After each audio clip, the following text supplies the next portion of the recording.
Everyone. तो welcome to the next class जिसमें आज हम पढ़ेंगे topic current carriers in semiconductors. अब कल हमने पढ़ा था difference between conductors, insulators and semiconductors on the basis of the valence band और कंडक्शन बैंड। तो आज हम उसके नेक्स्ट टॉपिक करेंगे। अब इसमें करंट कैरियर्स के बारे में बात कर रहे हैं तो हमें पता है कि करंट कैरियर्स कौन से होते हैं, जो हमारे पास इलेक्ट्रॉन्स हो गए या है ना प्रोटॉन्स टाइप जैसे होते हैं, जिनकी वजह से करंट हमारे पास फ्लो करता है। ठीक है, ऐसे हम प्रोटॉन्स नहीं बोलेंगे, होल्स बोलेंगे, वो मैं नेक्स्ट में बताती हूँ कैसे बनते हैं। अब कहते हैं कि जो हमारे पास प्योर सेमीकंडक्टर होता है ना, वो इंसुलेटर की तरह बिहेव करता है। क्यों? क्योंकि वो ना कोवलेंट बॉन्डिंग कर लेता है, जैसे कोवलेंट बॉन्ड्स बना लेता है। तो वो इस तरीके से एक्ट करेगा कि उसके पास ना टोटल 8 इलेक्ट्रॉन्स है उसकी वैलेंस शेल में, और उसको कोई इलेक्ट्रॉन की जरूरत नहीं है, कुछ वो निकालेगा नहीं। तो उसमें क्या होता है कि वो हमारे पास बिहेव करेगा इंसुलेटर की तरह। और दूसरा जो सेमीकंडक्टर होता है ना, उसको 1.1 इलेक्ट्रॉन वोल्ट इतनी एनर्जी चाहिए होती है कि वो क्या करे। जब मैंने कल बताया था ना कि जो वैलेंस बैंड होता है उसको हमें थोड़ी थर्मल एजिटेशन हीट प्रोवाइड करनी पड़ती है ताकि उसमें से इलेक्ट्रॉन्स जंप करके एक्साइटेड स्टेट में से जाए कंडक्शन बैंड में। तो वो क्या होता है, उसको एनर्जी चाहिए होती है 1.1 की, या फिर वो रूम टेम्परेचर पे ही क्या कर जाता है, उसको रूम टेम्परेचर पे उसको थर्मल एजिटेशन मिल जाती है और वो क्या कर जाता है, अपनी एक्साइटेड स्टेट में चला जाता है और इलेक्ट्रिसिटी कंडक्ट करवा देता है। ठीक है, अब ये तो हुई सेमीकंडक्टर्स की बात। अब हमने पढ़ना है करंट कैरियर्स के बारे में। तो करंट कैरियर्स के बारे में क्या होता है, ड्यू टू थर्मल एजिटेशन होने के साथ साथ हमारे पास क्रिस्टल स्ट्रक्चर में ना जो इलेक्ट्रॉन्स है ना वो मूव करते हैं।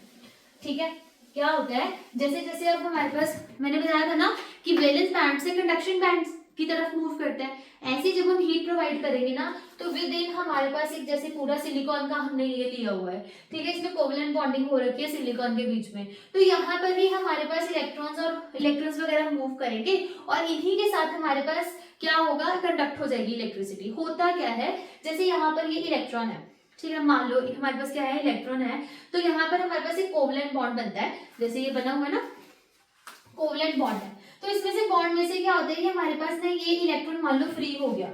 ठीक है, कोवलेंट बॉन्ड टूट गया तो इसमें से हमारे पास क्या हो गया, ये इलेक्ट्रॉन फ्री हो गया। अब ये इलेक्ट्रॉन फ्री होने के बाद ना ये मूव कर जाएगा मान लो कहीं पर यहाँ पे। ठीक है, ये आ गया मेरे पास इलेक्ट्रॉन, पर अब जब इलेक्ट्रॉन मेरे पास यहाँ आ गया तो यहाँ पर तो हो गई क्या, वो यहाँ पर वैकेंसी रह गई ना, तो वो वैकेंसी ऐसी हो जाती है खाली। अब जैसे मैंने इसको कलरफुल किया हुआ है ना, तो ये रह जाता है खाली, तो ये होता है इलेक्ट्रॉन और इस वैकेंसी को हम बोल देते हैं होल। ठीक है, अब क्या होता है, होल हो जाता है ये। अब ये होल और यहाँ पर इलेक्ट्रॉन, फिर क्या होगा, मान लो ये वाला है ना, तो यहाँ से मान लो कोई और इलेक्ट्रॉन ये लगा लेते हैं, तो ये इलेक्ट्रॉन क्या करेगा, यहाँ से घूमकर यहाँ आ जाएगा। ठीक है, इसकी जगह ऑक्यूपाई कर लेगा। अब यहाँ पर इलेक्ट्रॉन आ गया ना, तो यहाँ पर क्या रह गया, यहाँ होल हो गया। ऐसे क्या होगा, ये प्रोसेस जो है वो मूव करता रहता है विद इन द पूरे हमारे पास एटम के बीच में। ठीक है, कि इलेक्ट्रॉन्स और जो हमारे पास इलेक्ट्रॉन्स होता है वो हमारे पास मूव कर ही जाएंगे अंदर ही अंदर, और उसकी जगह पे होल बनता जाएगा। ऐसे फिर यहाँ पर आ गया, फिर यहाँ से क्या होगा, ये होल बन गया, फिर यहाँ से यहाँ आ जाएगा तो यहाँ होल बन जाएगा। ये प्रोसेस जो है वो चलता रहेगा। अब हमारे पास क्या बनते हैं, इलेक्ट्रॉन्स और होल्स जो होते हैं ना, इलेक्ट्रॉन्स और होल्स बिहेव करते हैं एज पॉजिटिवली चार्ज और इलेक्ट्रॉन बिहेव करते हैं एज नेगेटिव चार्ज। क्यों, कैसे पता चलता है हमारे पास, कि जब मैंने यहाँ पे एक्सटर्नल पोटेंशियल डिफरेंस कहीं अप्लाई कर दूंगी, बैटरी लगा दूंगी ना, तो जो होल्स होते हैं हमारे पास वो क्या करेंगे, नेगेटिव टर्मिनल की तरफ अट्रैक्ट हो जाएंगे, और हमारे पास क्या करते हैं, इलेक्ट्रॉन्स जो है वो पॉजिटिव टर्मिनल की तरफ अट्रैक्ट हो जाएंगे। ठीक है, और दूसरी एक चीज और कि ये जो इलेक्ट्रॉन्स और होल्स है ना, इनके मूवमेंट के साथ ये करंट कैरियर्स हैं। ठीक है, करंट कैरियर का मतलब क्या है कि जब ये मूव करेंगे हमारे पास, तब हमारे पास करंट जो है वो जनरेट होगा।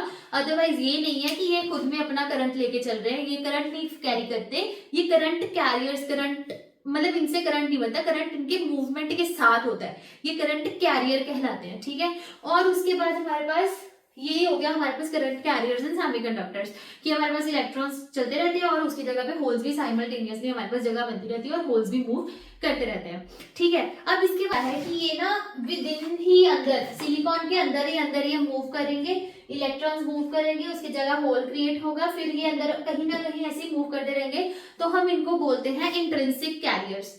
ठीक है, इंट्रिंसिक का मतलब जो अंदर ही अंदर मूव कर रहे हैं, और इनकी वजह से जो सेमीकंडक्टर बनता है ना उसको बोलते हैं इंट्रिंसिक सेमीकंडक्टर। ठीक है, तो ये चीज हमें लर्न करनी है कि हमारे पास करंट कैरियर में इंट्रिंसिक क्या होता है, एक्सट्रिंसिक में बाद में करवा दूंगी।